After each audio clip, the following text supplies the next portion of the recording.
Shkencëtarët kanë zbuluar për herë të parë një lidhje mes ndikimit që ka jeta në një shoqëri të pabarabartë, pavarësisht pasurisë individuale, me ndryshime strukturore në trurin e fëmijëve.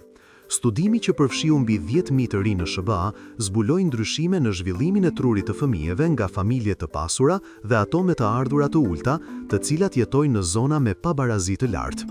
Sipas këtij studimi, ndryshimet shoqërohen gjithashtu edhe me përkeqësim të shëndetit mendor. Shkencëtarët thanë se rezultatet sugjerojnë që pabarazia krijon një mjedis social toksik, i cili formoson literalisht zhvillimin e mendjes tek të rinjt.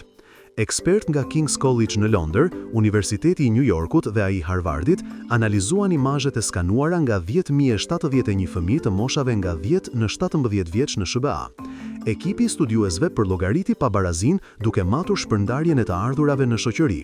Shtetet me pabarazi më të madhe ishin ato të New Yorkut, Connecticutit, Kalifornisë dhe Floridas, ndërsa Utah, Wisconsin, Minnesota dhe Vermonti kishin një diferencë më të vogël në të ardhura mes familjeve të pasura dhe atyre me të ardhura më të ulta.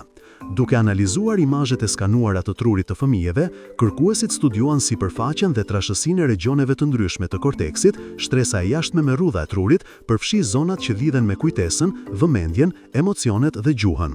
Ata vërejtën gjithashtu lidhje mes zonave të ndryshme të trurit dhe ndryshime në qarkullimin e gjakut.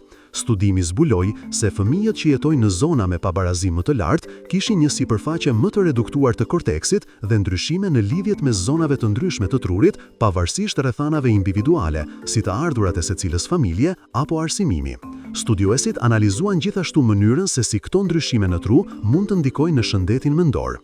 Ekipi shfrytëzoi të dhëna nga pyetësor të realizuar me fëmijë të moshave 10 dhe 11 vjeç dhe zbuluan se shëndeti mendor përkeqësohej tek ata të cilët jetonin në shoqëri të pabarabarta. Profesor Kate Pickett nga Universiteti i New Yorkut dhe bashkëautore e studimit u shpreh se rezultatet tregojnë se zvogëlimi i pabarazive në shoqëri nuk lidhet vetëm me ekonominë, por është një detyrim për shëndetin publik.